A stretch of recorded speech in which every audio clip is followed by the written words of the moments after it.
La Meute, Oui. le livre consacré à qui? À Jean-Luc Mélenchon. Oui, il n'est pas question d'un pape ou d'un cardinal qui veut être élu pape, mais vraisemblablement de ce qui est dit d'un gourou. Hein. Oui. Les auteurs, les journalistes Charlotte Belaïch de Libération et Olivier Perroux du Monde ont enquêté 2 ans.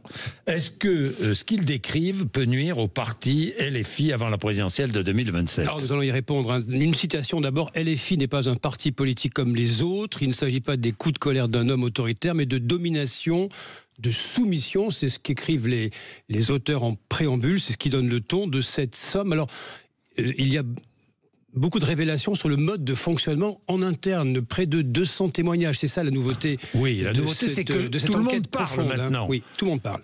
Tout le ce qui est monde nouveau. parle. Les portes sont ouvertes. Alors des témoins tétanisés qui ont mis du temps à parler, un fonctionnement qui semble relever d'une secte. C'est d'ailleurs le mot employé, utilisé par Fabien Roussel, le secrétaire national du Parti communiste. Fascination pour le chef érigé en gourou, absence de démocratie interne, intimidation, purges successives, nous connaissons l'histoire. Tous subissent les incessants revirements du leader Maximo et craignent ses colères. Il y a la levée d'un tabou, hein, le fait que Sofia Chikirou, la numéro 2, la patronne, la vice-patronne, eh bien, est une relation personnelle avec le chef. Elle vit avec... oui, alors ça ne t'est jamais dit. Jean-Luc Le Mélenchon, tabou élevé par le livre. Est-ce que c'est un ouvrage, Jean-Jacques, vous posiez la question, peut faire basculer les choses?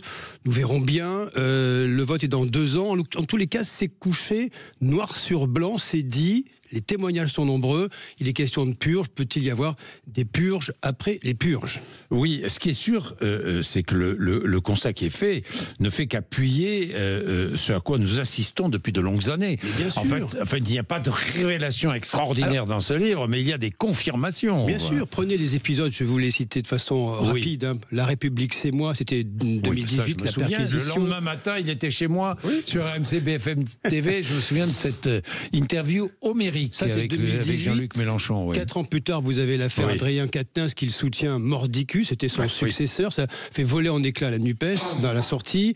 Puis il y a le 7 octobre, hein, cette France insoumise qui s'engouffre dans un antisionisme, forme à peine déguisée d'un antisémitisme transformé en objet de conquête électorale.